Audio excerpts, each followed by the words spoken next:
नमस्ते मित्रों।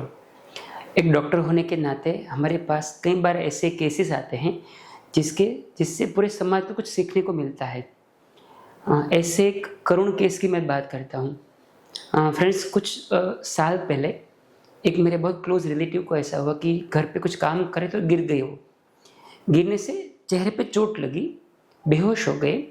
घर पे एक दो लोग जो भी थे उसने उसको सीधा सुलाया, हॉस्पिटल में फ़ोन किया, एम्बुलेंस मंगवाया और आधे पौने घंटे में वो हॉस्पिटल पहुंच गई है। वहाँ गए तो पता चला कि उसको चेहरे में चोट लगी है, ब्लीडिंग हुआ है और ब्रेन में ऑक्सीजन नहीं मिलने से काफ़ी नुकसान हुआ है। फ्रेंड, एक्चुअली जब मैंने डिटेल में पता किया तो एक्चुअली क्या हुआ था, जो पेशेंट थे नेक्स्ट करिए, उसको यहाँ चेहरे में इंजरी ज़्यादा थी, थोड़ा बहुत ब्रेन में भी लगा था, बेहोश हो गए। अब इशू क्या हुआ कि नोज़ में से ब्लीडिंग शुरू हुआ। वो यहाँ से नोज़ में से ब्लीडिंग जाके सांस की नली में चला गया और ब्रेन में ऑक्सीजन पहुँचा ही नहीं। आधा घंटा ऐसा चला तो ब्रेन में काफ़ी सारा डैमेज हुआ और अनफॉर्चुनेटली आफ्टर 2 हफ्ते के आसपास में हम उसको नहीं बचा पाए, उसकी जान चली गई। इतने अच्छे इंसान को सोसाइटी ने गवा दिया।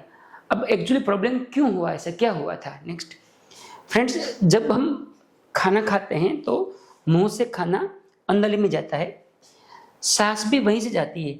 ये अन्ननली है, ये सांस की नली है, दोनों के बीच में वाल्व होता है एक। अब जब बेहोश इंसान होता है तो वाल्व काम नहीं करता है और जो भी मुंह से खाना या कोई भी पानी जाएगा सीधा वो सांस में चले जाने की चांस ज़्यादा रहते हैं। इस केस में क्या हुआ, वो बेहोश हो गई, ब्रेन में इंजरी नहीं हुआ था ज़्यादा, लेकिन नोज से ब्लीडिंग होके सब ब्लड यहाँ से सांस की नली में चला गया। ऑलमोस्ट 500 से 700 ml जितना ब्लड सांस की नली में गया और सांस का रास्ता ब्लॉक हो गया।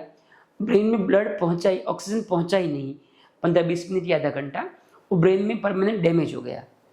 यदि इस केस के अंदर पेशेंट को बेहोशी के बाद में एक साइड सुलाया होता तो क्या होता है, साइड में जब सोते हैं तो ब्लीडिंग होकर वो सब बाहर आ जाएगा नाक से, तो सांस की नली में ब्लीडिंग नहीं गया होता और उसका ब्रेन में डैमेज नहीं होता। एक छोटी सी चीज़ है, बहुत बड़ी चीज़ नहीं है, लेकिन लोगों में उसकी जानकारी नहीं होती है। उसकी वजह से कई बार सेम चीज़ रिपीट होती है, कई लोगों की जान जाती है।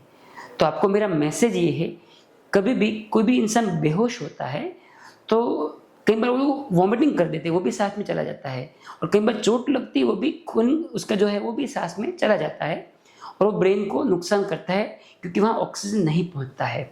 ऐसे केस में यदि आप पेशेंट को एक करवट लेके सुलाओगे तो ये प्रॉब्लम नहीं आएगा और इससे कई लोगों की जान बच सकती है। मुझे आशा है कि ये माहिती आपको उपयोगी होगी और आप ऐसे इम्पोर्टेंट चीज़ को समाज में और लोगों तक पहुंचाने में हमारी मदद करेंगे। इस वीडियो को शेयर जरूर करिए। धन्यवाद।